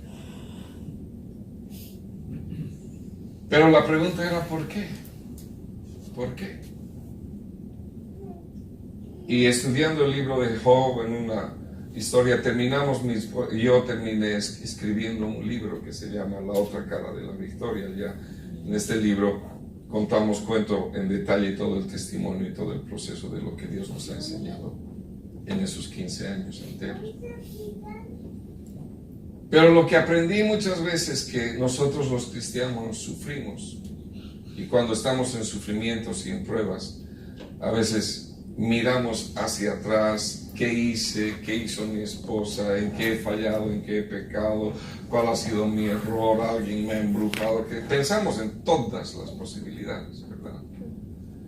Y si uno se hace un autoexamen, se arrepiente hasta de lo que no hizo, para entender el motivo. Y estudiando el libro de Job descubrí que muchas veces el cristiano sufre sin causa. No hay motivo en la tierra para que uno sufra. La causa no está en la tierra, la causa está en el cielo. Si ustedes leen el libro de Job en el capítulo 1 y en el capítulo 2, van a encontrar que Satanás entra en la presencia de Dios. Y Dios le habla de Job y le dice: ¿no has visto a mi siervo Job, que no hay como él, varón perfecto, recto, temeroso de Dios y apartado del mal? No existe. Y el diablo le responde: sí, claro, lo conozco. Pero ¿cómo no te va a temer y servir si le has bendecido el fruto de sus manos? Todo lo que está bendices, todo está protegido, está resguardado. Jehová acampa alrededor de los que le temen. No lo puedo dañar, lo tienes protegido. Pero el diablo le sugiere y le dice: pero tócalo y verás que él blasfema en tu misma cara. En la versión de la Biblia dice, en español dice en tu misma presencia, y en la versión en inglés dice en tu misma cara va a blasfemarte. Voy a demostrarte que este que dices que es varón perfecto, recto, un buen discípulo, temeroso de Dios y apartado del mal, blasfema en tu misma cara delante de ti. Y voy a traerle el sufrimiento para que él haga eso. ¿Y qué le dice Dios? Está bien, pero no lo mates. No lo toques a él. Yo razonaba y pensaba y decía, Dios, ¿cómo vas a dejar que toque a tu hijo? ¿Cómo vas a dejar que toque a ese hombre que era varón perfecto y recto? Y Dios le deja. Y acaba con sus ovejas, camellos, todo, le roban, le matan. Mata a sus 10 hijos. Y deja a uno en cada caso que le dé el reporte. Mi esposa y yo perdimos a nuestros 4 hijos. Todos pasaron a la presencia del Señor. En cada partida de nuestros hijos tuvimos una experiencia sobrenatural, donde Dios nos explicó y nos sanó el corazón y nos consoló como solo Dios lo puede hacer, y convirtió nuestra pérdida en victoria. Por eso el libro se llama La otra cara de la victoria, porque está inspirado en el capítulo 11 de Job, donde describe todo lo que los héroes de la fe hicieron. Cerraron bocas de leones, abrieron el mar, conquistaron reinos, etcétera, etcétera. Pero la otra parte de los héroes de la fe, dice, fueron aserrados, fueron encarcelados, recibieron a sus muertos, y muchos de ellos murieron sin haber recibido lo prometido. ¿Cómo es posible que Dios pueda tomar una experiencia tan dura y tan difícil como la que mi esposa y yo pasamos, y convertir eso en una herramienta de discipulado, en una herramienta de testimonio para Dios? Humanamente no es posible. Si ustedes meditan un poquito, se darán cuenta que cuando uno pierde al esposo o a la esposa, uno queda viudo o viuda. Si uno pierde a los padres, uno queda huérfano. ¿Qué nombre tiene cuando uno pierde un hijo? No tiene nombre, porque no es lo natural. Porque los padres no deben enterrar a los hijos, son los hijos que entierran a los padres. La dimensión de dolor y la dimensión de angustia es tan grande, es tan profunda, que hay heridas y hay dolores que solamente Dios puede sanar. Humanamente no se pueden sanar. Y cuando uno se dispone y se coloca a los pies de Dios para obedecer todo lo que Él te manda, aunque te pase la tragedia más grande, no te va a hundir, no te va a dañar.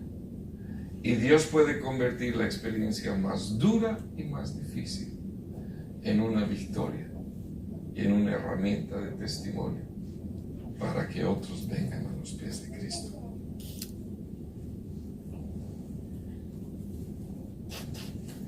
La tapa del libro tiene una figura. Cuando murió mi tercera niña, mi hijo murió a los 12 años, un noviembre de 1996. ¿Sí? El 2 de noviembre de 1996 falleció mi hijo. Lo enterramos y 2 semanas más tarde estábamos viajando aquí a los Estados Unidos, porque mi hija tercera había desarrollado un problema en su piel. Para entonces ya habían descubierto el gen en Israel, y el hospital es uno de los hospitales más famosos en el mundo, el Johns Hopkins Hospital en Baltimore, en Maryland. Había colocado una clínica para atender y ayudar a los enfermos de esta enfermedad. Y mandamos las fotos de mi niña y les dijimos, tiene un problema en la piel. Me dijeron, venga, lo vamos a ayudar. Y entonces vinimos acá a los Estados Unidos. Le empezaron a hacer los tests, las pruebas, y luego de muchos análisis me dijeron, el problema no es la piel, el problema es que ella tiene un linfoma en la médula de los huesos. Le ha dado un cáncer que solo da a los hombres de 60 años o mayores. Es un cáncer curable y que se lo trata con un procedimiento de 6 dosis de quimioterapia. Nunca hemos visto que este cáncer le dé a una mujer, mucho menos a una niña de 6 años, de 7 años. Y entonces no sabemos cómo tratarlo.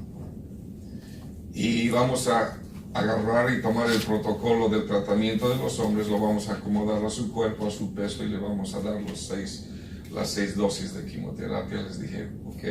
Le dieron la primera, la segunda, la niña estaba maravillosa, estaba muy linda, la tercera no la pudo soportar.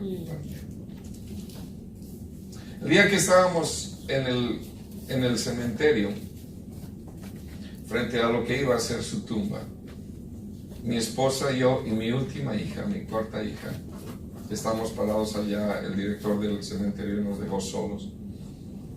Y estamos parados allí y de pronto tengo esta visión. Veo en mi mente una calle de tierra como la de mi país, como las de mi país algunas. Gente a cada lado. Y mi niña parada al frente, vestida de blanco, caminando hacia unas gradas que subían.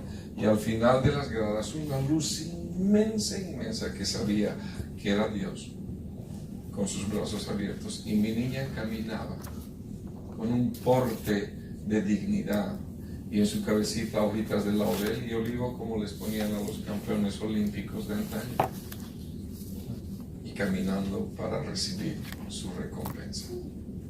Yo veo eso y siento que mi corazón se hincha. Mi hija estaba en el hospital, yo estaba en el lugar donde iba a ser su tumba, pero estaba viendo lo que estaba sucediendo en el cielo. Y Dios, al permitirme ver, esto es la representación de la tapa del libro, me estaba diciendo, tu hija ha cumplido su misión y ella está recibiendo su recompensa. Te toca seguir sirviéndome y testificando de la fidelidad de Dios contigo. Y Dios sanó el corazón mío. Le conté a mi esposa, ella lo sintió el mismo consuelo y la paz del Espíritu Santo. Y hoy día mi esposa y yo viajamos a muchos países, a muchos lugares, a muchas partes, donde Dios nos permite compartir ese testimonio, hablar del amor de Cristo y decirle a los hermanos, a nuestros hermanos en la fe, vale la pena servir a Dios. Vale la pena obedecerle en todo lo que Él nos mande.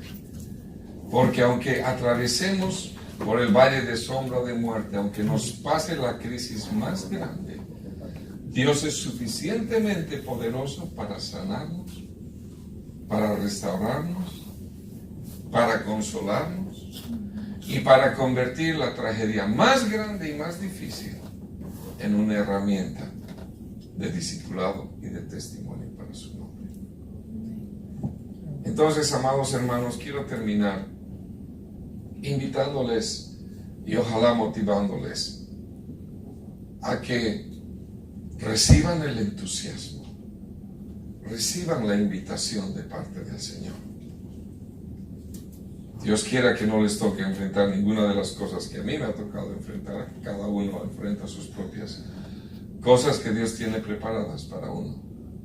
Pero quiero decirte que no importa lo que la vida tenga para ti, no importa lo que el mundo tenga para ti, no importa lo que el infierno tenga preparado para ti, si tú eres un discípulo de Cristo, tú eres, como dice la Biblia, más que vencedor. Vas a poder mostrar al mundo y alumbrar el mundo con el amor y con la luz del Señor Jesucristo. ¡Gloria a Dios! Que Dios los bendiga. Muchísimas gracias por su tiempo. Si hay alguno que quisiera adquirir, he traído unas cuantas copias. Están allí, el hermano Glenn las tendrá. Si alguno tenga interés de leer el resto de la historia, que es una historia de milagros reales en el sentido de lo que Dios puede hacer con la tragedia de uno y cómo puede cambiar un lado de sufrimiento. Dios los bendiga una vez más. Muchas gracias.